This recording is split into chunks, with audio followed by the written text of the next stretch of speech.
Sean Sewell with Engearment Podcast, and my colleague and good friend Wil Rickards from our Engearment team here.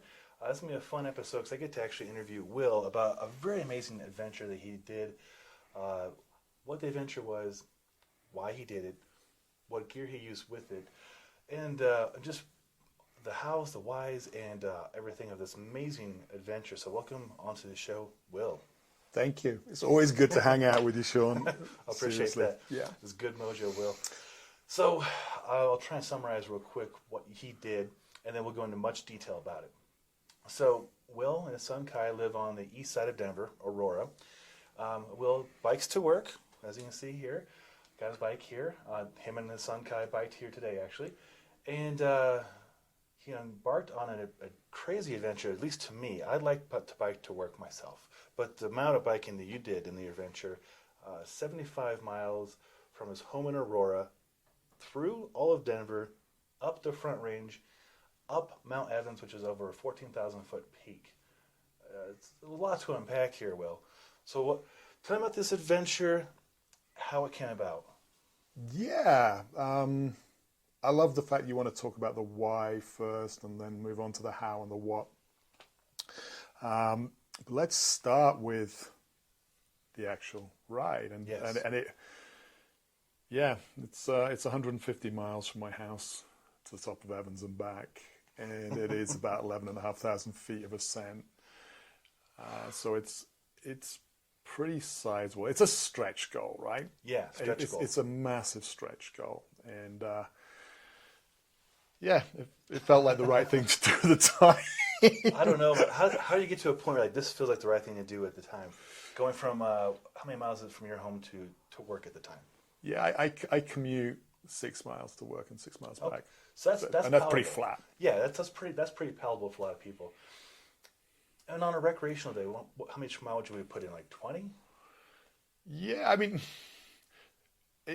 so when COVID started, I definitely started picking it up a little bit more, and we would do up to sort of 50, 60 mile rides, but then that kind of stopped.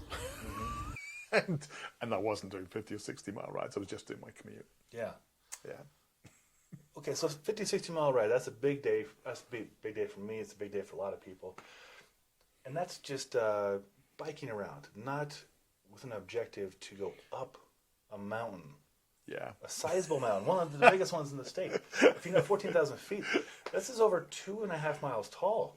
Yeah, just that we live in Denver's known as 5280, right? So that's the height of Denver, and yes, Mount Evans is 14,264. I want to say it is. Yeah, the summit. I'll go with that. It's over 14,000 feet. It's over 14,000. Yeah. And to get some context for people outside of Colorado, Mount Evans, there's a road. You can go up it. You can drive up it. Yeah, so it's one of the few 14ers where you can actually approach it in a vehicle or other mechanical way. So people do it on bikes, but a lot of people do. Like a section of it. Yeah, I mean, when people ride it, they generally ride from maybe Idaho Springs, maybe near Evergreen. A lot of them from Echo Lake. So, 3 places that are significantly closer to the summit and less height gain. So, yes. Sure, but still. It was a stretch goal. Yeah, for sure. And to paint some more picture on this, Echo Lake is kind of at the base of Mount Evans area. It's 14 miles to the summit. Yeah, but it's still 14 miles up. Yeah. The Idaho Springs is the next town down. Big town down, yeah. So you have to go up, whatever they call it. It was Squaw Pass. I'm sure it's changed names. That's Evergreen over Squaw Pass. Yeah. Yeah, and those towns are also at 7,000 feet or so. Yeah, 7 or 8. Yeah, so it's still a hard thing to comprehend. Yeah, I guess I would tell you the why. Yes. And I think a lot of people will relate to this. We were coming out of COVID, and COVID sort of messed with my head, messed with a lot of people's heads, and ultimately, I was not feeling particularly fulfilled. I didn't have a lot of self-esteem. And I was struggling. And so I wanted to make some changes in my life. That was a big motivator for it. Yeah. my background's in education, and I feel a lot more fulfillment and joy when I feel like I'm inspiring other people. So that was a large part of it. And I've been an adventure educator for a long time, so I believe in the power of adventure. And so this was a big adventure, and that was a large part of it. And I'll define adventure as the feeling you get from an uncertain outcome. It doesn't have to necessarily have a lot of risk, although, there's risk of failure as well as sort of hazards. Yeah. There was a massive risk of failure here. And it was like, I hadn't ridden a road bike in 22 years. Oh, wow. I hadn't ridden hills since Kai was born, really. So he's 18 now. Yeah. Wow. It was a stretch goal. It was. Now, about adventure, there's a quote, hopefully I say it right, from one of our, well, at least my hero, probably yours as well, Yvon Chouinard, founder of Patagonia. Something to the effect of, adventure is when things don't go according to plan. And but I also like to preface it like, I don't seek out adventures to go wrong. Like I plan as much as possible and try to stick to those plans and make educated decisions. With your plan, I think the risk of failure was probably the biggest risk. It wasn't like a risk of like going off the side of a mountain or other. Sure. No, I mean, I didn't anticipate getting hurt. Although I'll be real, I didn't know if I wouldn't be hallucinating and falling off my bike by the end of the day. I was worried. I'd never ridden a century at that point. Yeah, a century's 100 miles. Yeah. So I had this just sort of a little moment of madness and epiphany, whatever you like, riding into work one day. I can see Mount Evans as I ride into work. Yeah. And I'd always thought it'd be great to ride up there, and it always retort was, "Don't be stupid, Will. You're not the person to do that." Until you did it. And so, that's for other people. I mean, it's not that athletes don't ride up Mount Evans. They do, but it's like when someone who's literally getting off the couch, apart from a short commute, goes for it. So it was like I say, it was a stretch goal. Yeah, very much so. Okay, so that was the adventure. You successfully pulled it off, and there's a lot more to it than just what I said.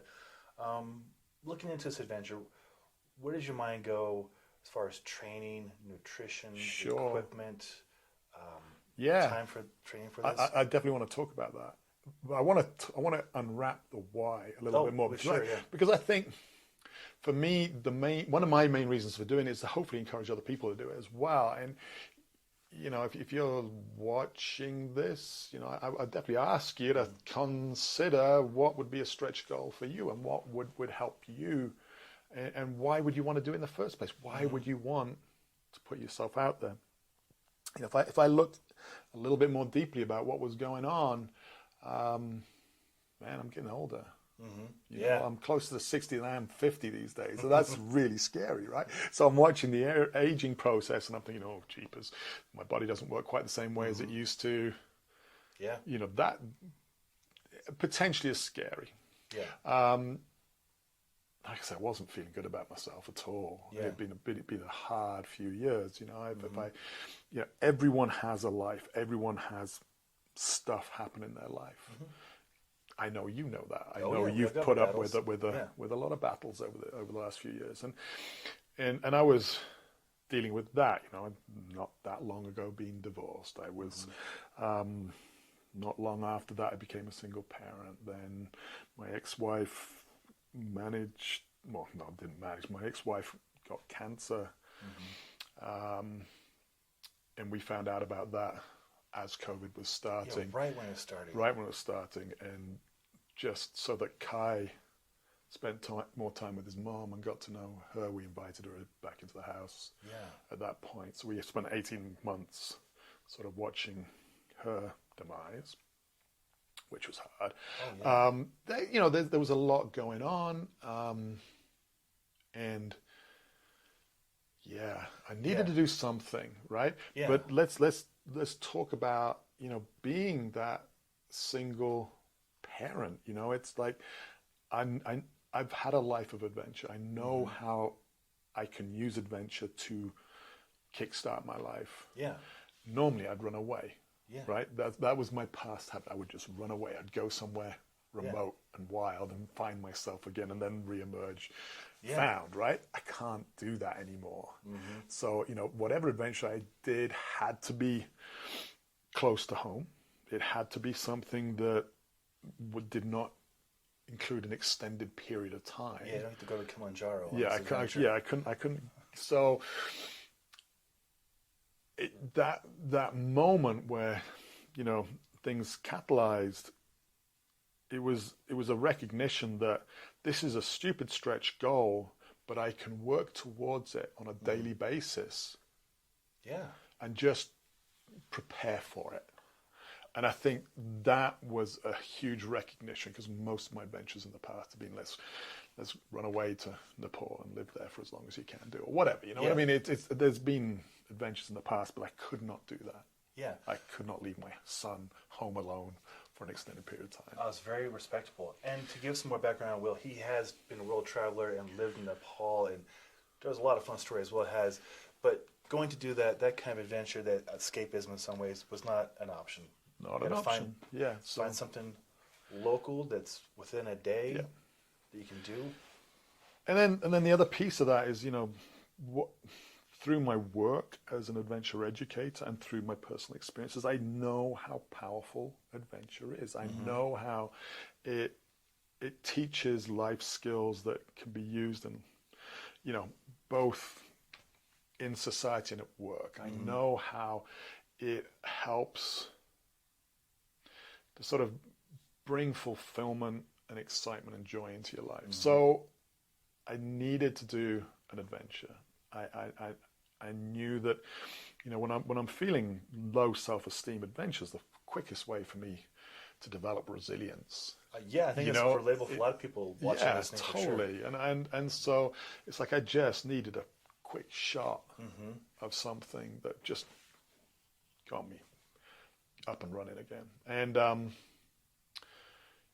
so that decision literally was that quick. Were you biking towards Mount I Evans? was biking towards Mount Evans. Yeah. And I was just thinking, enough excuses. Yeah. It was literally that. It's enough excuses. Wow. And I had 2 months.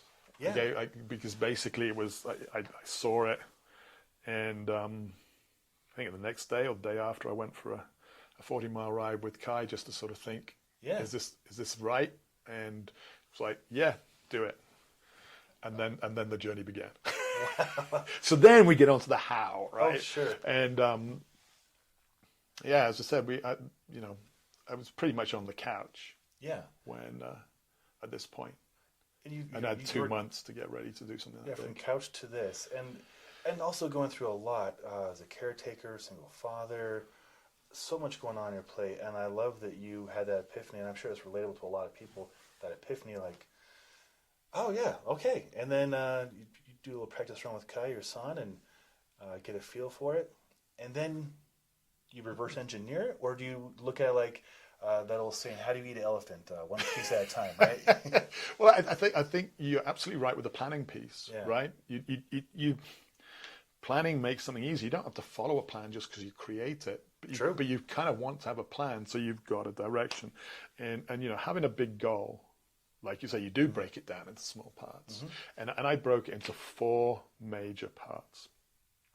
I kind of wanted to make sure that, one, I could spend a long time in the saddle, and also had the mental fortitude to keep on pushing when things were not comfortable. Yeah, the fortitude, for sure.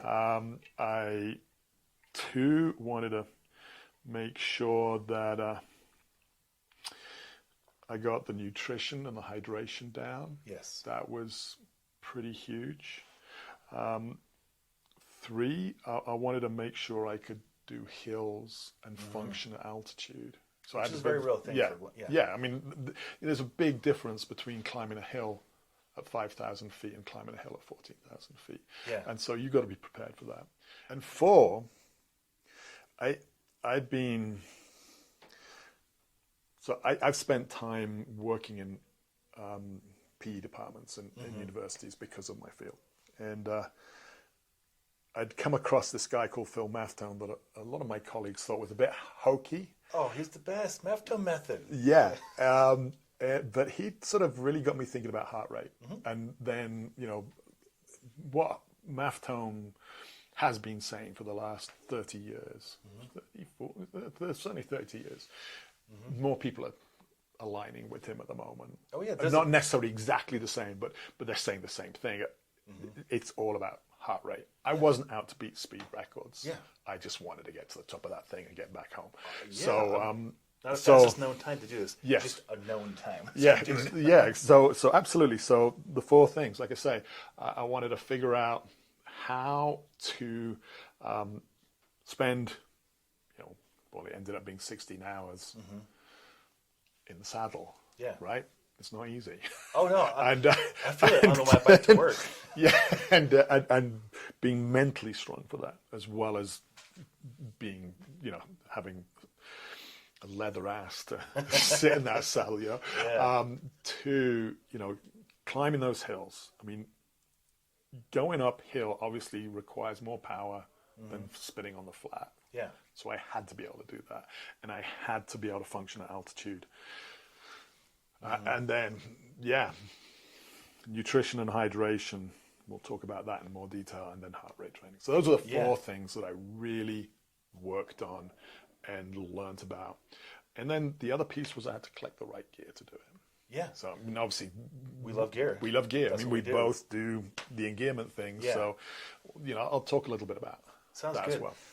And from a health perspective, Maffetone meth is a really simple formula to use to figure out what zones you're in and where you can sustain. Yeah. Right? It's not about like peak output, it's about the sustaining. Should we talk about this? We should. Because I think this is fascinating, and I did a lot of digging prior to this, and Sean will know more about this than I do. This is the physical trainer here.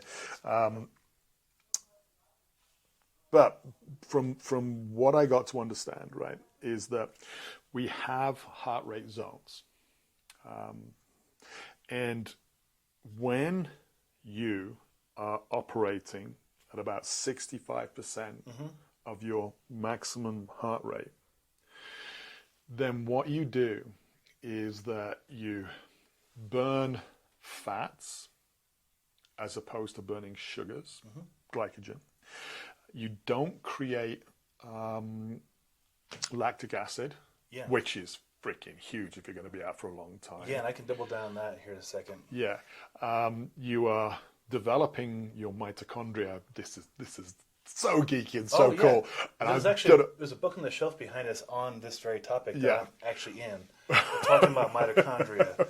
So mitochondria, these amazing things in your muscles that basically help your muscles to become more efficient. Yeah.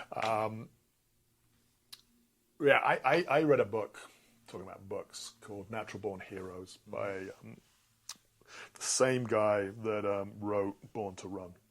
Incredible book. And he was talking about this. That got me started.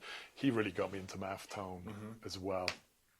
I'd been listening to Maffetone a long time ago, and then I got reintroduced, and it was like, oh my gosh, this stuff is good. Yeah. But ultimately, as soon as you go over that little sort of few beats per minute over it, suddenly you're burning sugars and not fats. You're creating lactic acid.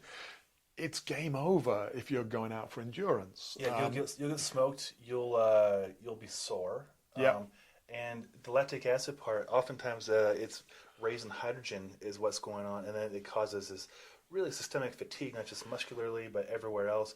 It's pretty demoralizing. You don't want to spend a lot of time there. You really don't. Yeah. I mean, if you're racing, obviously you're going to spend it's part of the race. And, you watch someone like Jessie Diggins win the cross country. Oh, my God, she just lives in that sort of, just in a place where I couldn't. Yeah. And she perpetuates that. And you're thinking, how are you doing that? How are you keeping that going?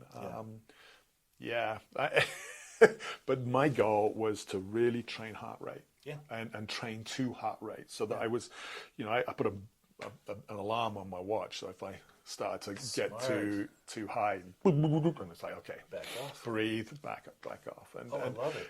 And it's been shown that you can get faster within specific heart rates. So you really want to train your zone to heart rate, which, like I say, is about 65% of your maximal heart rate. I love it. And you want to spend 80% of your time there, even if you're learning to race. For sure. And then you spend 20% developing power. I didn't even need to develop that power, in all honesty. I just needed to be able to climb hills. Exactly. And the power, I'll sidebar real quick. The book I'm mentioning that I'm in with Pavel Tatsulin, we do go into the power part briefly, but then recover. So mitochondria can recover, and the creatine phosphate system, the very first energy system, can recover. And then, therefore, train the mitochondria to be more efficient. So you can do more endurance in the mountains. Exactly. Yeah, so it's an approachable technique, whether you're on a bike or training in a gym. And also the cool thing the study showed was that it changed the telomere length in people. So like their actual physical age was younger than their age on their ID.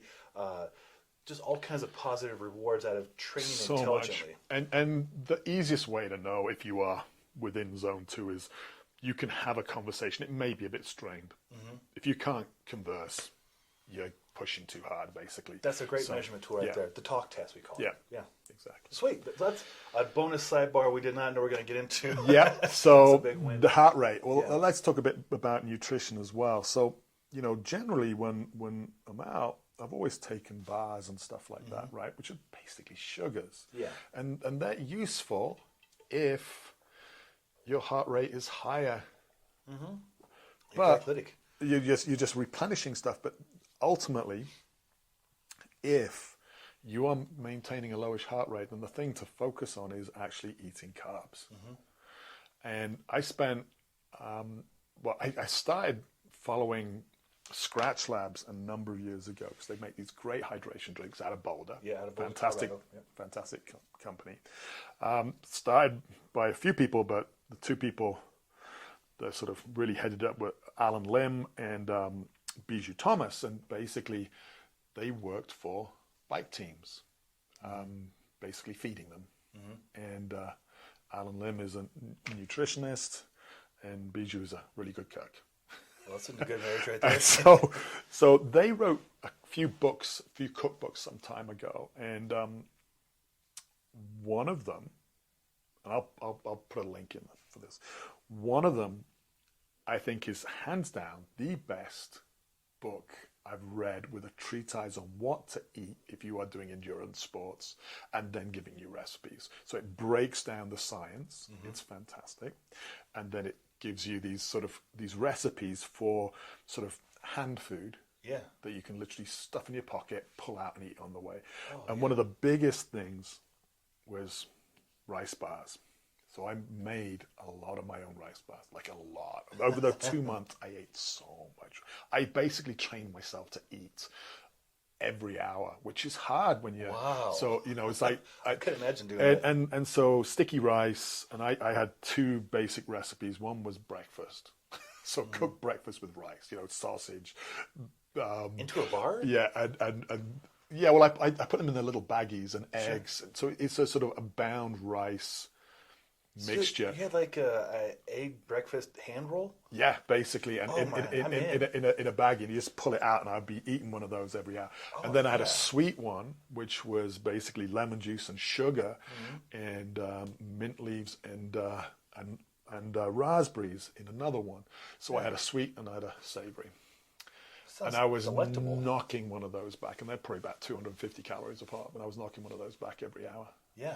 And when we were sort of figuring this out, we went and chatted with Alan Lim at Skratch Labs and interviewed him, and got sort of finding out what he thought, and what his advice was. And it was a lot of what he'd written about, but it was really fun. And it was a good time chatting with him. I bet. Our engearment is the way in to so many things, right? Yeah, it is. So we interviewed him, and hopefully we'll get that out at sometime soon as well. Well, then we'll link to that as well, so you guys can benefit from that. All right, so we got the nutrition down. I love the breakfast rice bar idea. I'm gonna have to make. Yeah, I'll get you a recipe, and I'll bring some over one day when we're out. It's so good. When we're out skinning, it's just like, because they're fantastic. They really are fantastic. They're nice to mix up from the bars we usually eat. Yeah. Oh, it's so much better. I love it. So we got the training down, Maffetone method. Yeah, so that's the heart rate. We talked about nutrition, hydration. I mean, you obviously have to just guzzle my gosh, fluids. so good, our friends at Skratch Labs hands down my favorite Yeah. of these sort of isotonic drinks, which Yeah. got enough salts and sugars in that they get absorbed by your body pretty quickly. You know, one of the things we were talking about with Alan was I was taught to make my own isotonic drinks when I was at college. That's a long time ago. I was the same age as Kai. But they tasted like ass. Yeah. It's this mixture of salts and sugars, so Yeah. fructose, sucrose, and potassium chloride, sodium chloride, just a bunch of stuff. And then we would mix these powders in a big plastic bag, sat down of an evening, and then just scoop them out. But they tasted disgusting. When you mix On them with paper, they have all the things you want. they have all the things you want and need, and then we put fruit juice and water in. Yeah. But it was horrible. I'm trying to keep it down when you're sort of like, this is fascinating, right? Because back in those days, I rode my bike a lot, but I would never ride over 65 miles. And the main reason was that one of us would bonk at 65 miles, and we never figured out how to stop that.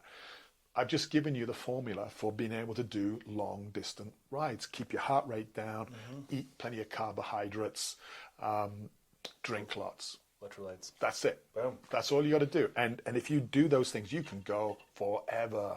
When I did 18 hours, right? Yeah. Well, this is a life hack right Yeah, here. it really is. So yeah, nutrition, hydration, heart rate, saddle time. Saddle time, yes. Oh my gosh. So literally you start off at 40 miles and thinking, okay, how do I get to 140 plus? And it's 20 miles at a time. Yeah. So I did 40, I did 60 the next week, I did 80 the next week, I did 100 the next week, I did 120 the following week. And I basically built it up over a few weeks. And, you know, I gave myself Kai got COVID not long before, and I'm just super worried that I'm going to get it and that I'm not going to be able to do it. So I took a week off when he got COVID. So I had a complete rest week. I didn't mean to, but I had a complete rest week about 2 weeks before I did it, which was probably a really good thing to do. Oh, yeah, I agree. Yeah. And, but, you know, that week prior to that, I'd done both 100 and 120 mile ride in the same week. Wow. You know, and following the same things. It's just building it up over time and eating right, training the eating. I mean, you know, I've got big pockets in my shirt, right? They're generally stuffed full of food. It's actually a camera at the moment, but usually it's just stuffed full of food. The reverse kangaroo. Yeah, exactly. Gear. Yeah, we should talk about hill climbing as well. Hill climbing, yes. You know, literally, because I knew I was going to be going to 14,000 feet, I had to spend a lot of time in the weeks prior at 13, 14,000 feet. Makes sense. So, you know, I was hiking 14ers, not riding them, but I was hiking them. We were camping, you know, doing backpacking trips at sort of pretty high up, just so that I was functioning at that height. And then once I'd hit the 60-mile mark, I started doing, we got some absolute gem, you know, road hill climbs just outside of Denver. And so I started doing those once I hit the 60-mile mark. And makes sense. Yeah. And I refused to ride the upper part of the mountain. I didn't want to know it. I didn't want to do it, but I did a loop a few weeks before I did it that included sort of my halfway point, I guess. Was the reasoning there so it would be kind of a fun carrot or reward to get to go do it and experience it? No, it wouldn't be an adventure if it wasn't. Oh, that's fair, yeah. You know, it's like, you know, I definitely wanted to make sure that it was unknown. Okay, makes sense. I didn't want to know that I could do all the bits and I just had to link them together. Sure. It's like sport climbing. Sure. I prefer trad climbing. Yeah, I like to sort of make it up as I go along and just figure it out. Yeah. So, yeah, that was a large part of it. Makes sense. Yeah, and then gear, like you said. Oh my gosh, the gear. Okay, so being a gamer, we do have a great an opportunity to work with a lot of companies, as you know from the videos and the write-ups. So this became a fun angle too, to pitch this idea to what gear to use and why. It could have been easy and just be like, give me the lightest thing out there. Absolutely. Yeah. I had a friend who was basically a bike reviewer, right? And he goes, what bike do you want? I'll get you the lightest one possible. And I went, I don't. And why? Why? Because I wanted this to be accessible to everyone. And, a light bike, you're looking 6-7+ grand. Not accessible and to me. I'm not going to spend that on No. a bike personally. I wouldn't expect anyone else to spend that on a Right. bike. So I needed a bike that I knew was capable of doing it, wasn't going to make me completely hate the experience. Yeah. So I wasn't going to go up on some heavy piece of, Exactly. but I wanted to come in at a price point that I thought, was accessible to most people. I love that. Yeah. Being an educator and a person who wants to inspire people, I love your approach of making it palatable. Yeah, and I'm not saying the bike was cheap, but it was probably nearly half the price of anything comparable. Wow. So it was good. So I reached out to a company called Triban. To Decathlon, sorry. Decathlon owns the Triban brand. Decathlon's a French big store. Good Yeah. company. Yeah. There's a And pretty wide range of they got a really good sort of sustainability sort of piece and a really good sort of accessibility piece. And their prices are great. It's a big box store, right? Their prices are fantastic. And the bike I got was Triban's RC520. It's right here. This is the one that took me up to the top of Mount Evans, and it currently costs about $1,400. It's not cheap, but anything with the same group set, you're looking at $2,000 and up. So big difference in pricing. I wanted a bike that was comfortable, that was sort of designed for long haul rather than quick, swift. And I got chatting with the PR company for Decathlon, and we decided on this. I'd originally thought I would go for a gravel bike, but they swayed me towards a road bike instead, but a really comfortable road bike with a really sort of relaxed geometry, and it was fantastic. That's awesome. So yes, not the cheapest thing in the world, but if you go, the bottom line is you've got to invest something, right? Yeah. And you spend time building up to things. I was lucky with Engearment that I could literally go and ask for something, which is It's a nice end. it really is a perk of what we do. Yeah. But like I say, I didn't want to just ask for a $7,000 bike. Yeah. I wanted to do it on Then something the that was more inspiring real. story wouldn't be as approachable. Yeah, Yeah. exactly. So that was the bike. The bike was fantastic. And then we got talking with Pearl iZumi for layers, and that was key. I mean, if you can imagine, I started the ride at 2:30 in the morning down in Denver. It was the beginning of October, so it's not warm. Yeah, probably in the 30s. Yeah, maybe even the 20s, high 20s. Yeah. It was chilly. It was somewhere around there. And then, during the day, coming back down into Golden, it's going to be like 50, 60, maybe even 70 degrees, right? So you got a complete full gamut. Summit is going to be less A than lot less, yeah. freezing. So you get the full gamut. And when I'm out hiking, I got a backpack. Not quite like you. I don't carry the kitchen do carry sink, everything. but I do carry a lot, Yeah. right? And I do think about my layers, and I'm able to Yeah. sort of play with them. But with this ride, I was basically had to carry everything. So if it didn't fit in the back pocket along with all my food, I did have a couple of bags on the bike as well. But So it was a self-sustained mission here. yeah. Well, the nice thing was I had James filming it, so I had spots where there was someone with me. Sure. But and I put some things in James's car because he was going to be riding an electric bike to the summit with me. So and he had panniers, so he could put stuff Oh, sure. for that. But for the most part, I wore the same layering system, and apart from the hottest part of the day, I wore the same clothes pretty much all day, right? So, Pearl iZumi's Expedition bibs and top jersey, fantastic. They're designed for long days. The big thing is you want a nice piece of chamois under your butt if you are going to do that, and the Expedition bibs has a massive piece of chamois. You also want pockets because you're carrying more than you would do if you're out for a quick sprint around the yeah. park kind of deal. So both of these have lots of pockets. But then there was a few other things that made the difference. One, I got leg warmers. You don't want to be wearing just shorts, in all honesty. So, and I wore those leg warmers most of the day. I had a top from Pearl iZumi as well, which is made out of Alpha Pro, the Polartec material. Polartec, yeah. Yeah. Oh my gosh, it's developed by Special Services. It reminds me of the old Helly Hanson's, very pilled kind of feel to it. So you're getting a lot of air trapment for not a lot of fabric. Makes sense. Unbelievable. I think since you'd had that, a couple of companies have created more of that exposed insulation. So there's a face fabric, then there's like this octa yarn kind of thing, and then there's not another face fabric. So you're saving the weight, and then the breathability is there, but still functions. That was fantastic. Yeah. And I also had that in my gloves, Polartec, the Alpha Pro and the back of the gloves, which was again made a big difference. So a really lightweight pair of gloves. I really was not expecting them to be functioning at the top. They were fantastic.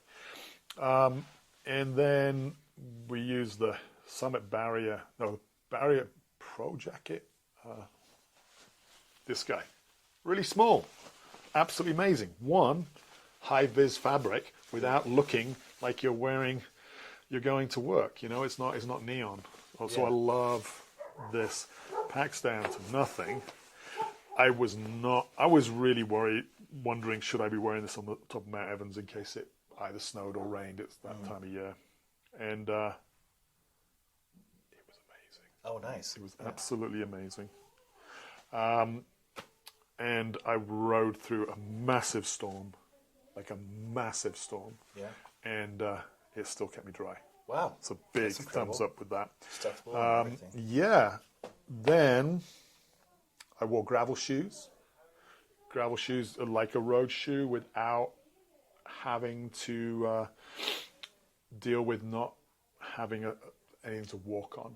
You know, a road shoe, you can't just walk around. Yeah. And I knew I was going to be out of the saddle and walking around a bunch, so I wanted a gravel shoe. That was fantastic. Then I had a helmet by Sena that's got both a this is really remarkable. it's got headphones and a microphone in it. There was large parts of the day when I was alone. Yeah. And it was nice to listen to music or a podcast. Yeah. I was riding down into Golden. It's a big steep hill. A friend of mine always rides up it. So I called him. Yeah. And he's going, "Where are you?" So I'm coming down past Mother Cabrini's shrine. He says, "What you doing talking to me on the phone coming down there?" I said, "I'm not holding on to anything. I'm just chatting with you." That was pretty cool. And I've been on the other end of the phone calls when Will's been training, and the microphone is like right here, I think. Yes, right above my nose. Yeah, so he's been able to communicate, and I thought it sounded really quite good, so actually. it's amazing how. Anyway, so that was pretty cool. And, I mean, we really kept it down to not a lot. Yeah, minimalist. And then, you know, I did take a full down suit with me, put it in James' car. I really thought I was going to get cramps when I eventually got to Echo Lake. It had been cold all morning. You know, I'd been through the night all morning, and I was wondering if I was going to be able to make it based on cold cramps coming on. Sure, and got dressed up, walked around for 20 minutes, and they disappeared. Nice. That was freaking awesome. And I think that's probably it for gear. Well, the gear worked, and I love that you made it just not the most expensive, lightest hybrid prototype next year's model, so it's not even attainable by anybody else. Yeah, I'll put a link to all the stuff I was wearing. That'd be helpful because it was really, you know, I feel like I nailed it. Yeah. So I guess we should talk about the day. Yes, the day. So start at 2:30 in the morning. Started at 2:30 in the morning. It was crickets outside. It was pretty wild. But, you know, I was so nervous. Yeah. I was so nervous. You know, I'd gone to bed at probably way later than I should have done. Sure. You know, because you're spending time getting ready. I was still cooking. I was cooking the night before, making sure I had loads of rice bars to go with. It was, Kai's asleep, and I'm just pushing the bike out the door, thinking, what the hell? What's about to happen? But oh my gosh, I mean, it was amazing. Sort of riding through Denver at night. You don't see a soul. It's just unbelievably quiet. Yeah. Obviously had lights. I tend to have two front and two back, one to see and one to be seen. That's that's my sort of thinking. I have a light on my helmet, a light on the bike, and then two on the front. So, so that was wild. There was, coming down past the Platte, there was wildcats screeching. I was thinking that sounded like a really big cat, and we got to see all kinds of wildlife. And I'd be stopping every hour and just forcing food down my throat. And I got up to Morrison at about 4:30, I guess. Well, I made it to Morrison. Just eaten another rice bar, and all I can see in front of me is hills. So you covered from Aurora to Morrison in 2 hours. 2 hours, yeah. And then, which is it's not fast by any means. It's just it's chill, but it was in the dark. Yeah. And then at Morrison I was starting to get a little.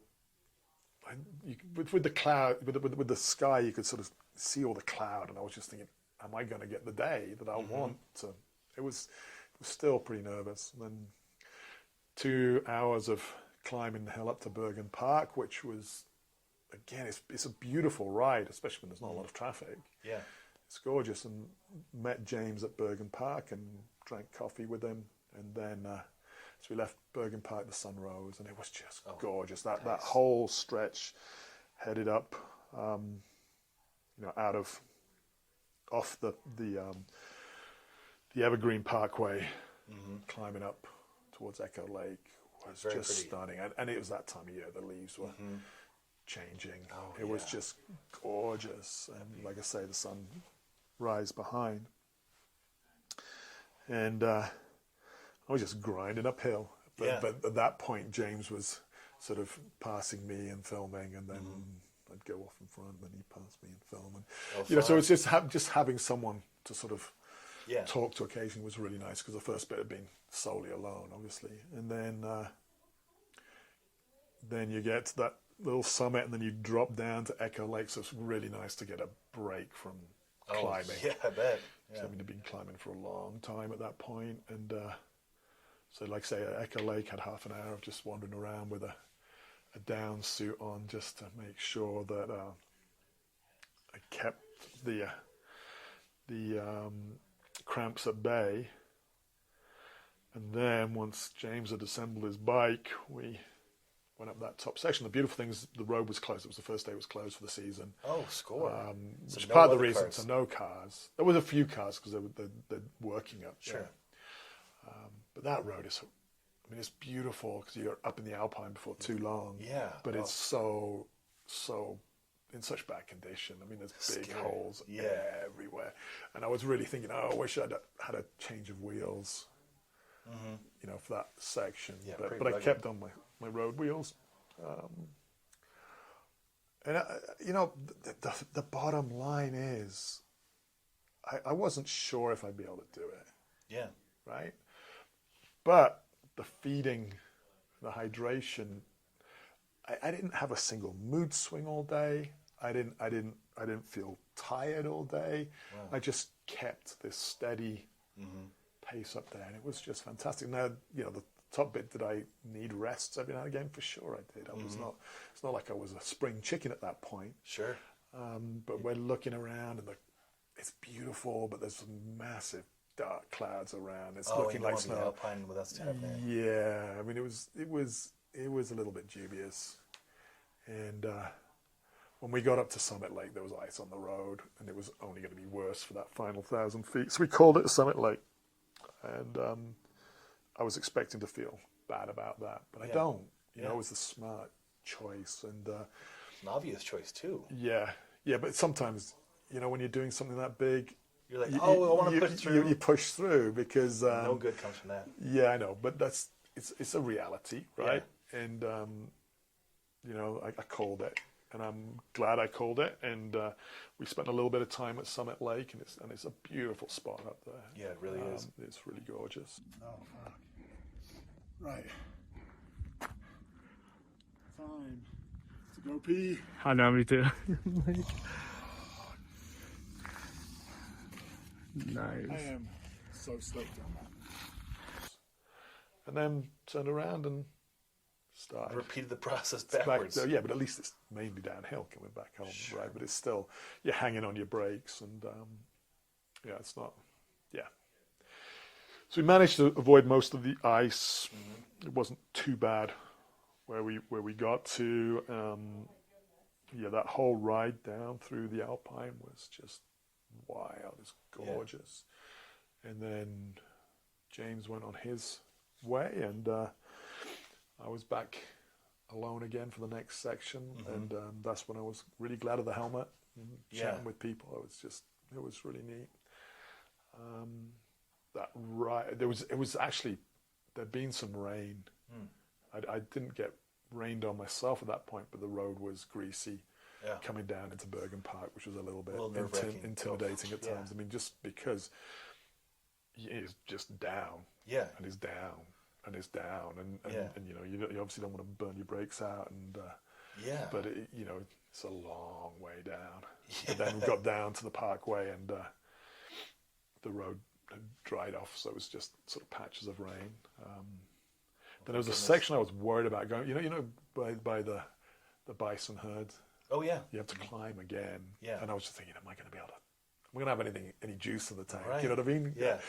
But it was fine, and then that downhill into Golden was just fantastic. You know, it was Are you doing this like? Is there a path, or are you on I-70, or how did you No, approach? don't touch that. So mixture of bike trails and frontage road. Okay. But yeah, there's a. I didn't touch any really busy highways at all. And then I met a friend at Golden, where he met me, and so I had someone to ride the last 30 miles with. Oh, that's refreshing. Keep you on. Yeah, well, I'm like I say, I was expecting at that point to have got to a point where I was hallucinating. I thought I'd be so drained, but I wasn't, and it is all down to what we were talking about with food. Yeah, tools in place. Fantastic. Yeah.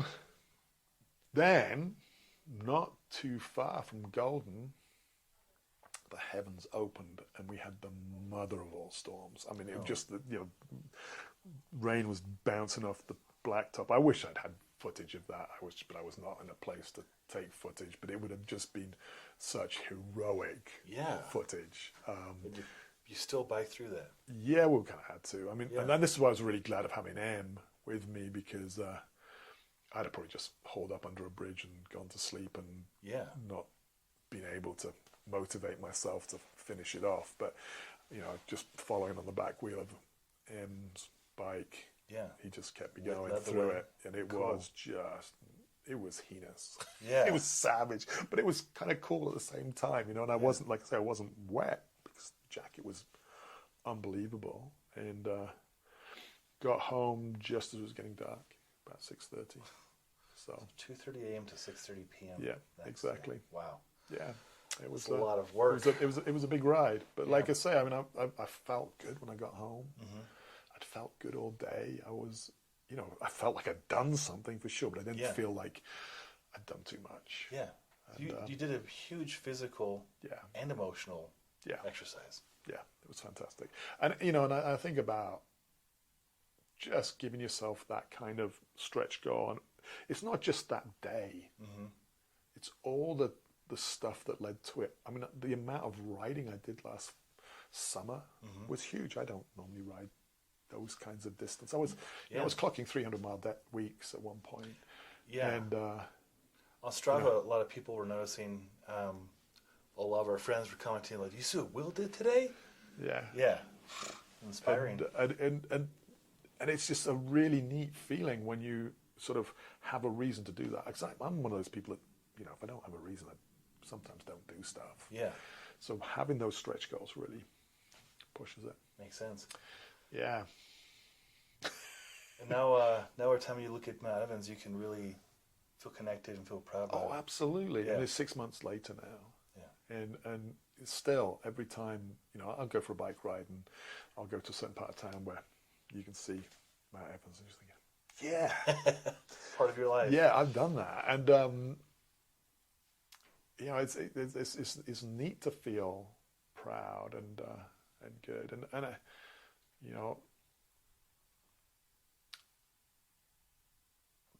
one of the reasons for doing it, one of the whys was, I said I want to inspire people. I really want to inspire my son. You know what I mean? It's being a single parent.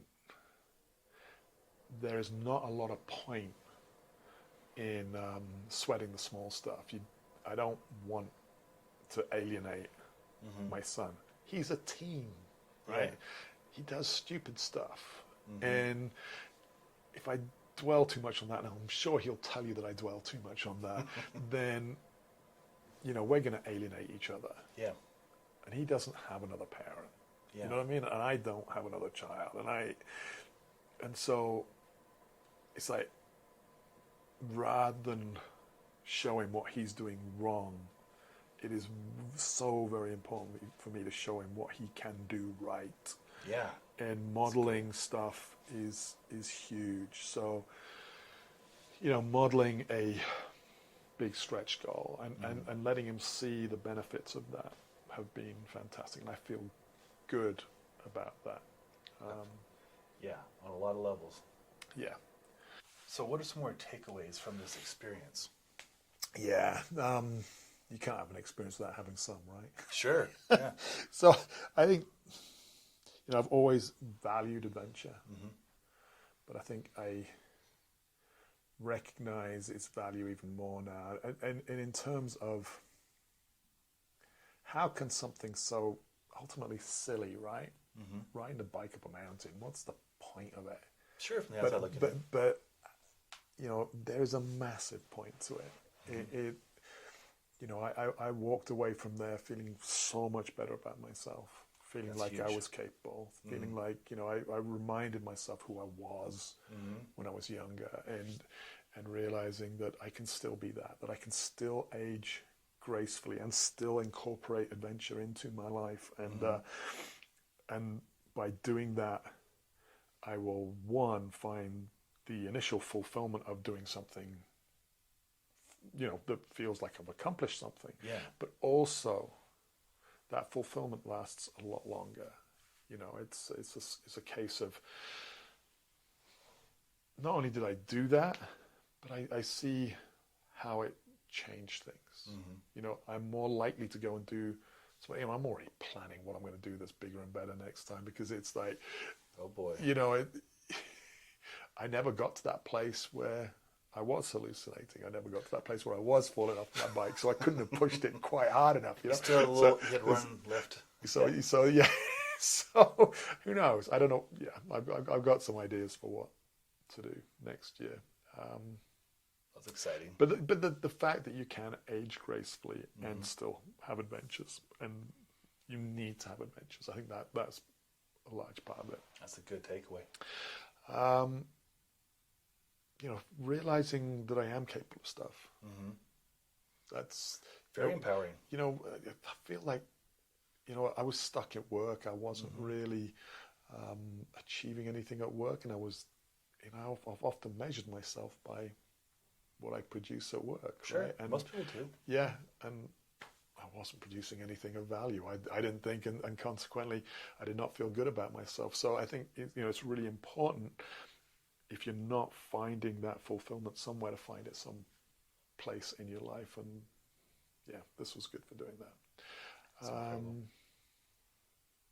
Yeah, and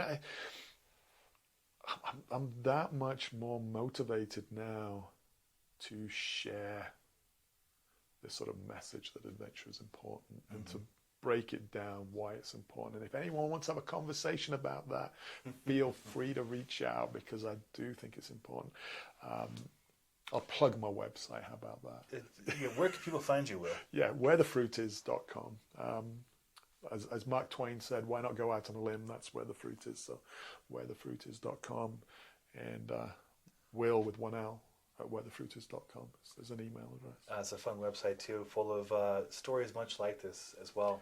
And one of the takeaways that I have, being your friend and getting to see this from the outside and then now get to talk to you about it, is you being a leader and a teacher in this life project you did here.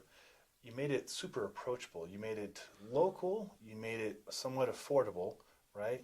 So it wasn't like Will went to Everest and it took grants and $10,000 to raise more than that. Yeah. Or like somebody went to Finland for a heli ski trip. That was their adventure. No, he literally took his bicycle, budget-friendly bicycle, at that up a place you can see from his house. But it's not an easy adventure, and along the way, learned so much. And teaching his son Kai what a person can do at whatever age is very inspiring. So hats off to you, man. Thanks, I appreciate that. Absolutely. I think it's important. It's very important stuff, yeah. And yeah, you don't have to go far No. to have an adventure. I always tell people you have an adventure in your own bathroom if you want to. And like I say, it's all about the feeling you get from an uncertain outcome. Yeah. I don't know what uncertainty you experience in your bathroom, but Yeah. you can definitely have one. For sure. Yeah, so it makes it much more approachable for people who don't have potentially the resources or location or the time. Adventures out there if you make it. Yeah, and I think that's really key. Yeah. So thank you. Thank you, Will. Thanks for having me on. My pleasure. I'll put the link below so you can learn more about Will, and then we'll put links below for all the gear that he's using and used in the test here. And he's got a plethora of other reviews and videos on YouTube on our Engearment channel. Just a wealth of information. Hence his nickname, the Professor. Good stuff. Sweet. Thanks. We did it. We did it.